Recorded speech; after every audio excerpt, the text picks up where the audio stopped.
Hi, welcome to Griever's Empowerment with Tanika Dillard. Thank you so much for joining us today. I am here with a very special guest, my sister, Tiffany Brown, and we are here to discuss Mother's Day. Not just Mother's Day, but those that are grieving this Mother's Day. We are here with a very special segment to talk about how we approach our grief, how we lean into it, and how we move forward. So thank you, Tiffany, for being here Thank you. with me today. I'm excited to have my first guest here on the channel. So Tiffany, tell us, how long have you been a mom? I have been a mom for 21 years. Desmond is my oldest, 21 years. 21. And tell me your children and their ages. So Desmond is 21, Dariah is 17, and Darcy is 14. So that means that I have been auntie for 21 years. Yay me. So thinking about Mother's Days, you've been a mom for 21 years, so there have been 21 Mother's Days that you have been celebrated as a mom. If you can think of your fondest memory in all of those 21 celebrations, which one stands out the most to you? My fondest memory, I would say, they're all unique and different with every year. Of course, the first year it was just Desmond, and then I have the girls. So my most recent and fondest memory would be last Mother's Day when they all came together and they got me a T-shirt made with all the nicknames I had given them when they were smaller. So it was thoughtful and it meant a lot. So if anybody is wondering, like, what do you get someone for Mother's Day? It's a well thought out gift. You don't have to spend hours and hours in the store. Just think of something that they love, something that's, personal to them, and give that, just put a little bit of thought in it. So thank you for sharing that. No problem. So as we move to talking about grief and Mother's Day, um, we are here with our mom. See, there she is. Our mother passed away in June of 2016. And so this is our third Mother's Day that we are approaching without her. It's our third Mother's Day that we have gone to a cemetery and, um, had the thought of placing flowers on a grave or balloons on a grave or some way to seem significant to honor her life, her memory, and her role in our lives as a mother. And quite honestly, this day for many people may be challenging, especially for those that are experiencing their first Mother's Day without their mom. So, Tiffany, as you think about your grief journey over the last 3.5, almost 4 years, I'm reminded of a quote that I have heard often, and I want to share it with you and get your thoughts on it. And that is that time heals all wounds. And so, being 3.5 years on the other side of grief, would you agree that time heals? I absolutely do not agree that time heals all wounds. Um, I think time is just that. It's time. When I've heard that cliche quite a while, that just give it time, it'll get better with time. And honestly, time has done nothing but tick. So I realized that after taking the grief empowerment class initially, that it was what I had to do with my time that helped me. Yes. Once I realized that I was suppressing a lot of my emotions, a lot of things that would spring up on me at the wrong time, then I realized that, okay, this is not going away, Right. and it doesn't get easier. Right. Well, I'm not going to say it doesn't get easier. When I feel like when I started to do the work, it got better. Yes. But time does not heal it. So I agree. I agree with that 100%. Time does nothing but pass. If you look at the clock, time does nothing but pass.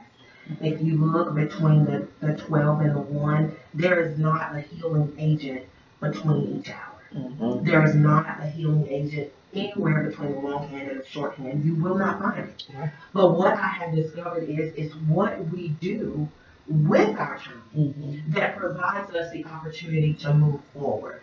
And so I disagree with the whole cliche that time heals wounds. I don't agree that grief is a wound.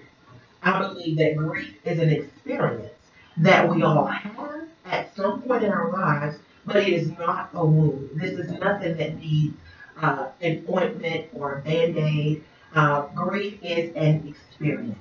And what we do with time, intentionally, what we do with grief in time, what we do with our actions within time, is what helps us to journey forward. Mm-hmm. The goal is to journey forward rather than heal, if that makes sense. So thank you for sharing that. I completely agree. And I think a lot of people, they end up being stuck because they hear the cliche that time heals all wounds. And they're waiting on time to show up. And they're just waiting. Mm-hmm. They're just waiting on the magic of time to show up and grant them healing. And the moving forward with our grief takes a responsibility. We have a responsibility if we are going to move forward in that grief. And I love the fact that you talked about some of the actions that you took in order to move forward. Just recap those actions again so that we hear what your intentional actions were. Like I said, initially taking the grief empowerment class, I realized that one of the things that I was doing was suppressing. And with that, I had to basically set aside some time to deal with my own emotions, Yes. to plan out what was important for me, Yes. to be able to move forward, to rather than, I think when we say time heals all wounds, that if you do nothing, you've just got this distance between the death of a loved one and wherever you are at that current moment. And that's all it is. And you're hoping that there's enough distance in between it. But distance doesn't heal the heart. Yes. Yes. So I had to be intentional and learn to do the work of dealing with my emotions. And like I said, basically being intentional enough to set time aside to say, okay, you're feeling this way. Why do you feel this way? Let's work through it. And with the grief empowerment, we started a 13-week program before the coronavirus showed up. And we would watch videos of people, so you don't feel alone. There's a world of people who are, when we're open to the experience of getting in touch with our feelings and dealing with our grief, that you realize that it's not just me. These aren't just my thoughts. Right. There's other people who feel that way, and when you have a safe space Yeah. to talk about it, it does help. So I've also started journaling to try to, get the thoughts out of my head and on paper so they make more sense to me. Yes. Yes. I love that. Intentional steps that you can do to journey forward. Join a support group. Write your feelings out in a journal. And one thing that I love, she said, is that she realized that she was suppressing her grief, and so she started to take actions to deal with it in a healthy way. One thing that I have learned is that grief, when it's suppressed, there will come a resurrection of these emotions that you're suppressing. And when that resurrection of those emotions come, you will have no control over it. None at all. So grief always invites us to dialogue. If you listen closely to yourself, to your emotions, grief will invite you to a dialogue. I'm sure a lot of you are feeling those grief invitations today. And that feels like, a lump in your throat when you try to talk just about what you're going to do tomorrow. It may be a heaviness in your chest as you think about Mother's Day. That's grief. It's inviting you to a conversation. And it's a conversation likely just with yourself or a conversation with God. And as you do those things, you are taking intentional actions so that you're not suppressing your grief. Mm-hmm. But again, when we suppress our grief and we suppress our emotions, there will come a resurrection that we do not have control over. So you may be in the middle of the supermarket one day next week and you're crying in the produce section, and that's because your grief invited you to a dialogue that you declined. And so then it shows out on you in public and you run out with all the produce in the store. So I'm encouraging you to plan your emotions and think about, what it is that's already been weighing on your heart, what has already been weighing on your mind. Spend some time alone, carve out some time within your day, just to write those things out. You'll be surprised at what happens when you lead your emotions rather than allowing your emotions to lead you, right? Tiffany, what would you say, what advice would you give to someone who they're facing their first Mother's Day without their mom? The very first thing I would say is to be true to yourself. You'll hear 1,000 cliches of what you need to do. You have to pull it together. You got to be strong. Don't listen to any of that. Be your unique self and have your own unique moment. Because whatever your relationship was with your mother, it was your relationship. And nobody can define how you should feel, how soon you should feel, or what you should feel. Be true to your own emotions and allow God or time, the area that you carve out for yourself. Allow yourself that time. Don't rush it. Just don't rush it. Don't rush it. I love that. She brought up another cliche that really gets me, and that's to be strong. And we'll have another segment coming up on our channel talking about be strong, and you'll hear more about that. But yeah, as you face Mother's Day, trust me, there is enough strength in God alone that it doesn't require your strength.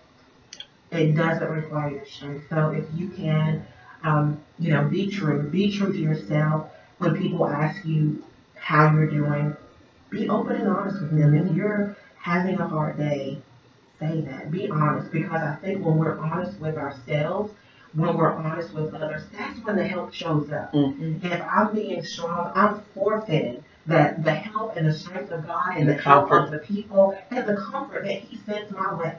So when people ask how you're doing, be honest.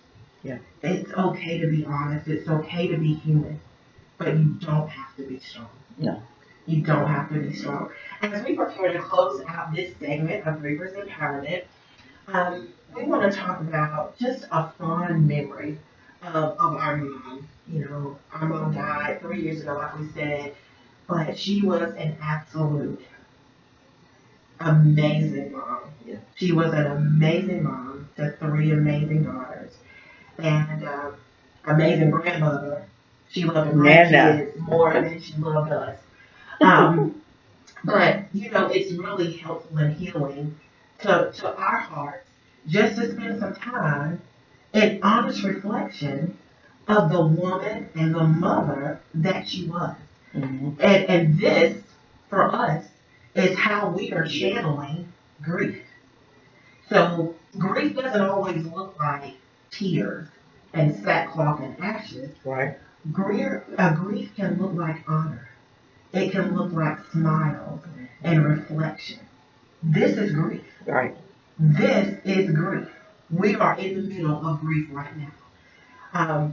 So let's just share a fond memory that we have of Mama. It doesn't have to be Mother's Day. It could be anything. What is it that brings your heart joy when you think of Mama? I think about her infectious laugh. When she heard something or saw something that got her tickled, to hear her laugh uncontrollably, it was infectious. You knew she was happy, and that that smile that would be on her face, and just to hear her, ah, you know, it was just that was pure joy to hear her laugh. Absolutely. I agree. And so I'll share just a memory that I have. It happens to be our last Mother's Day together. And I thought about this earlier today. So that's just the memory that I'll share. But our last Mother's Day together in 2016, I went over and, got her all ready. She loved being, all dolled up. Diva. Diamonds for no reason, just to go to the grocery store or whatever. So that Sunday morning, I went over and, combed her soft, black, beautiful hair, put some extra curls in it, kind of like it is on this picture, and pinned it up in the back. And I remember telling her, this Mother's Day is different. It's different for you. I said, but next year, we'll be back to your regularly scheduled programs. And so she just laughed. She was like, that's right. I'm going to be back to my regular scheduled program. But we never got to that. We never got to our regularly scheduled program. But what she did do, she had a whole new program. Mm-hmm. And she was with Jesus, and she was in a brand new body. And, not suffering anymore. And so when I think of that memory, I'm very glad that she didn't have another Mother's Day here in the state that she was in. It still hurts that she's not with us, but man, she left us great memories. She left us great life lessons, and she loved us so well. Mm-hmm. She loved us so, so well. And if we can grow up to be the model mother that she was, I'm not saying she was the same. Nobody's mama is, okay. I'm not saying that she was the same, but man, she was a mom.